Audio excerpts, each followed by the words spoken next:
হরে কৃষ্ণা, সবাইকে আমার প্রণাম আর সবাইকে শুভ মহাষ্টমীর অনেক অনেক শুভেচ্ছা।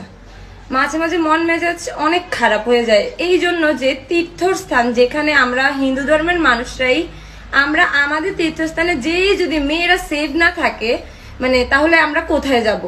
এখন দেখেন সবথেকে বেশি দুঃখজনক কাহিনী হচ্ছে এটা, আপনি তীর্থস্থানে গেছেন, স্নান করতেছেন, একদিক থেকে ভিডিও করতেছে, কি করতেছে না করতেছে, আচ্ছা এই পর্যন্ত সারা যায়। রীতিমতো যখন স্টিল নাও আমি ডুব দিচ্ছিলাম তখন মানে কিছু কিছু বাচ্চা পোলাপান আছে, ওরা দুষ্টামি করলে না সারা যাবে না, এক কানে ধাম করে এমন ভাবে জলের ছিটা দিছে যে কানে জল ঢুকে গেছে। আমি প্রায় মনে হয় কান দিয়ে মানে কান আমার পুরা ভার হয়ে আছে, আমি কিছু শুনতেই পাইতেছি না, এরকম একটা অবস্থা।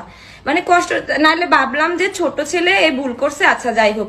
তারপর বললাম এই তুমি এই কাজটা করলা কেন, যাই না শুই না। আমার সাথে আরেকজন মুরব্বী ওনার শাড়ির আঁচল ধরে টাইনা নিয়ে চলে যেতেছে, তারপর উনি ছাড়াইতে পারতেছেন, আরেকজন সাথেই মা, মানে কি ছেলে মেয়ে বুঝি না, কি শিক্ষা দীক্ষা দেয়। তারপর বলতেছে এই অশিক্ষিতের দল, তোরা কোথেকে আসছস, হ্যাঁ মন্দিরে আসছা মানে তীর্থস্থানে আসা তোরা এরকম করস। তারপর আমি বলতেছি এই তুমি আমার কানে জল দিলা কেন, কয়েক ওই সামনে মেডিসিন ডাক্তার আছে ওইখানে যা কানে চিকিৎসা করাই আসেন। আচ্ছা এই পর্যন্ত গেল। তারপরে তো একটু পর পর মানে আমি তো শর্ট ভিডিও বানানোর জন্য কিছু না কিছু ক্লিপ নিব, বা আমার আমি মন্দিরে গেছি, আমার ভালো লাগছে, আমি ছবি তুলবো, ভিডিও করব, সেটা আমার ব্যক্তিগত ব্যাপার। যা সবাই খারাপ এরকমটা না, ম্যাক্সিমাম মানুষ ভালো, ম্যাক্সিমাম টাইপের ছেলেরা হয় যারা আমাদের এজের ছেলেরা, মানে এত পরিমাণ ভণ্ড কি কিনা গলার ভিতরে এত বড় একটা বলে কিনা আমি শিবের পূজারি। হ্যাঁ আমি ছবিগুলো এখানে পোস্ট করে দিব, শুধু মানে কি বলবো, এই আড়াইউড়া মন্দিরে যেয়ে দেখি এখানে ইয়ার মালা, রুদ্রাক্ষের একটা এত বড় একটা মালা ঝুলিয়ে রাখে, জীবনে তো তুলসীর মালা গলায় দেয়ই না। আয়সা সেরা বলে দিদি আপনি টিকটক করেন না, ও আচ্ছা আপনি ভিডিও করেন, টিকটক করে কি করেন, মানে এরকম ধরনের কথা তো আছে। আর একটু পর পরে এই টিকটক টিকটক টিকটক, ওফ অসহ্য।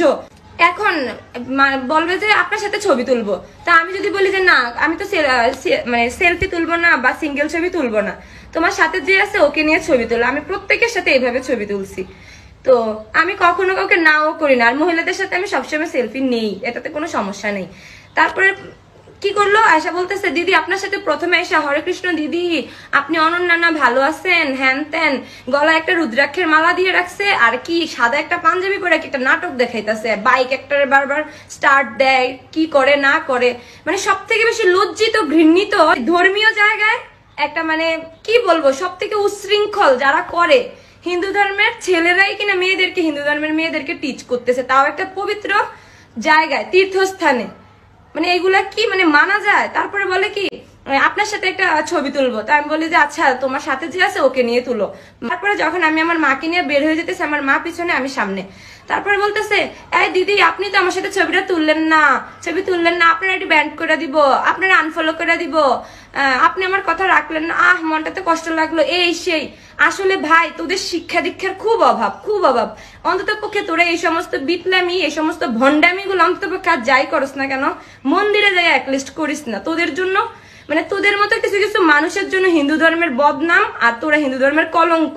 তোদের জন্য মেয়েরা কোনো জায়গায় সেফটি না, মেয়েরা কোনো জায়গায় সুশৃঙ্খল ভাবে নিজেকে প্রেজেন্টও করতে পারে না, বা ধর্মীয় কোনো কিছু প্রেজেন্ট করবে সেই রকম কোনো সুযোগও পায় না। ধিক্কার এই সমস্ত মানুষদেরকে।